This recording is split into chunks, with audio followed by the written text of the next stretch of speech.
بسم الله الرحمن الرحيم. قال رسول الله صلى الله عليه وسلم: تعلموا الفرائض وعلموها الناس فإنها نصف العلم. بسم الله الرحمن الرحيم. الحمد لله رب العالمين، والصلاة والسلام على خير البرية محمد وآله الطيبين الطاهرين. قال المصنف رحمه الله تعالى: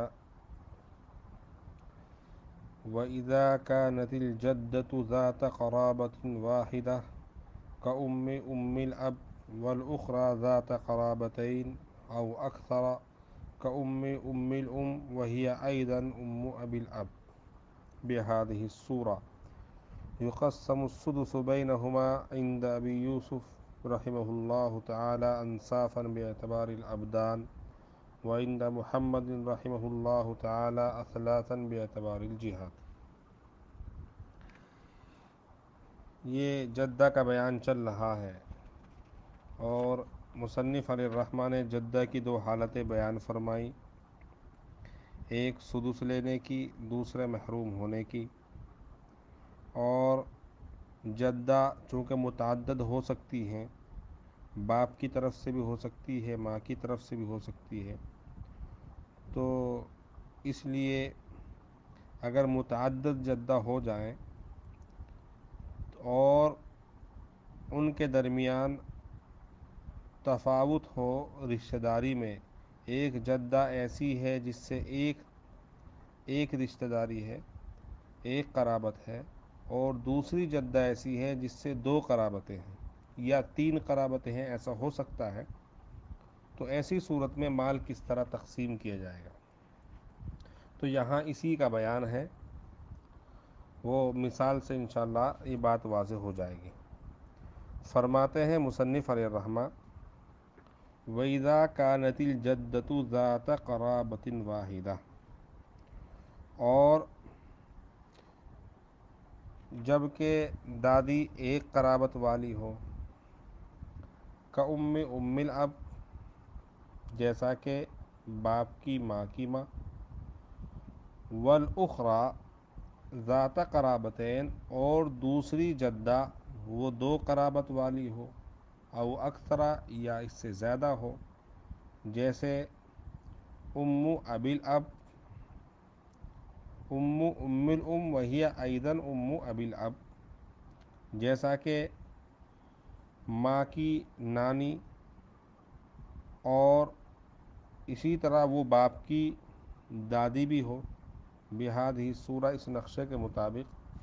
تو فرماتے ہیں یقسم السدس بینہما، تو چھٹا حصہ ان کے درمیان برابر تقسیم کیا جائے گا، رؤوس کا اعتبار کرتے ہوئے امام ابو یوسف رحمۃ اللہ علیہ کے نزدیک اور امام محمد رحمۃ اللہ علیہ کے نزدیک اثلاثاً تقسیم ہوگا، یعنی اس کو تین حصے کر کے تقسیم ہوگا جہت قرابت کا اعتبار کرتے ہوئے. دو قرابت والی کے دو حصے ہوں گے اور ایک قرابت والی کا ایک حصہ ہوگا. تو اثلاثاً بے اعتبار الجہات، اس کے تین ثلث کر کے جہت کا اعتبار کرتے ہوئے، یعنی قرابت کا اعتبار کرتے ہوئے. دیکھیے اس مثال کے اندر آپ غور کیجئے، جو آپ کو بھیجا گیا ہے نقشہ، کہ اس مثال میں ایک طرف ایک جدہ کلثوم کے نام سے ہے، ایک زینب کے نام سے. پھر آپ نیچے چلے جائیے، سب سے اخیر میں بکر ہے، تو بکر کا رشتہ زینب سے اگر آپ دیکھیں تو ماں کی طرف سے بھی ہوتا ہے، چونکہ بکر کی جو ماں ہے سلیمہ ہے، اور سلیمہ کی ماں مریم ہے، اور مریم کی ماں زینب ہے. تو اس طریقے سے یہ بکر ماں کی طرف سے اگر آپ دیکھتے ہیں تو زینب کی دادی بنتی ہے، باپ کی طرف سے دیکھیے عمر ہے، پھر اس کا ابا زید ہے، پھر زینب ہے. تو اس طریقے سے بکر کا زینب کا دو طرح کا رشتہ ہے. کس طرح ام الام بھی ہے، یعنی ام الام کا مطلب ہوتا ہے کہ ماں کی ماں، یعنی نانی کی ماں، اور زینب جو ہے بکر کی ابی الاب بھی بن رہی ہے، یعنی دادا کی ماں، ابی الاب۔ تو جو مصنف علیہ الرحمہ نے جو مثال پیش کی ہے، تو بکر کا زینب کا جو رشتہ ہے وہ ماں کی طرف سے بھی ہو رہا ہے، باپ کی طرف سے بھی ہو رہا ہے، تو ایسی صورت میں یہ بکر کی دادی ہوئی دو قرابت کے اعتبار سے۔ اور کلثوم کی آپ بات کیجئے تو بکر کا کلثوم سے جو رشتہ ہے وہ باپ کی ماں ہے، ام الاب ہے، تو اس میں ایک قرابت ہے۔ تو اب ایسی صورت میں بکر کی دو دادیاں ہیں، تو ان دونوں دادیوں کو کس طرح حصہ ملے گا؟ آیا سدس دونوں کے درمیان برابر کر کے تقسیم کیا جائے گا، یا جس کے اندر دو قرابتیں ہیں اس کو دو حصے دیے جائیں اور جس کے اندر ایک قرابت ہے اس کو ایک حصہ دیے جائے؟ تو اس سلسلے میں امام ابو یوسف رحمۃ اللہ علیہ وہ فرماتے ہیں کہ قرابتوں کے تفاوت کی وجہ سے ان کے حصوں میں تفاوت نہ ہوگا، بلکہ دونوں جدات کو ابدان کا اعتبار کرتے ہوئے، روس کا اعتبار کرتے ہوئے برابر حصہ دیا جائے گا۔ اور امام محمد رحمۃ اللہ علیہ کے نزدیک تفاوت ہوگا کہ چھٹے حصے کے جو چھٹا حصہ ہے سدس، اس کے 3 حصے کیے جائیں گے، اور 3 حصوں میں 2 قرابت والی کو 2 حصے دیے جائیں گے اور 1 قرابت والی کو 1 حصہ دیا جائے گا۔ تو اس طریقے سے مسئلہ بنے گا، جیسا کہ آپ یہاں دیکھ رہے ہیں نقشے کے اندر۔ یہ تو 2 قرابت والی مثال ہوئی، اور مصنف علیہ الرحمہ فرماتے ہیں او اکثرا، کہ اگر قرابت 2 سے زیادہ ہو، مثلا 3 ہو، تو یہ جو نقشہ ہے دوسرا، اس میں دیکھیے 3 قرابت کی مثال۔ یہ مثال کلثوم اور زینب اور نیچے سب سے اخیر میں زاہد ہے، یہ بیٹا ہے۔ تو زاہد کا زینب سے جو رشتہ ہے دادی ہونے کے اعتبار سے وہ 3 طرف سے ہے۔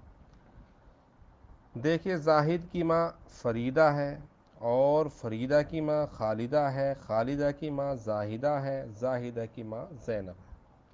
تو اس طریقے سے گویا اس کو کہیں گے ام الام، یعنی نانی کی نانی، ام الام۔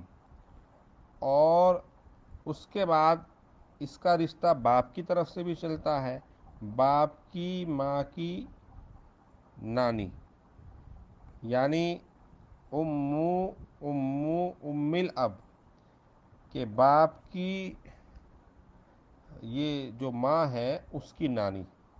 تو زاہد جو ہے اس کا باپ بکر ہے، اور اس کی ماں سلیمہ ہے، اور سلیمہ کی ماں مریم ہے، اور مریم کی ماں زینب ہے۔ تو یہ 2 قرابتیں ہو گئی۔ پھر اس کی ایک قرابت اور جاتی ہے، زاہد کا ابا بکر ہے، بکر کا ابا عمر ہے، عمر کا ابا زید ہے، اور زید کی ماں زینب ہے، یعنی ابی الاب، یعنی دادا کی دادی۔ تو اس طریقے سے زینب سے 3 قرابت ہو گئی۔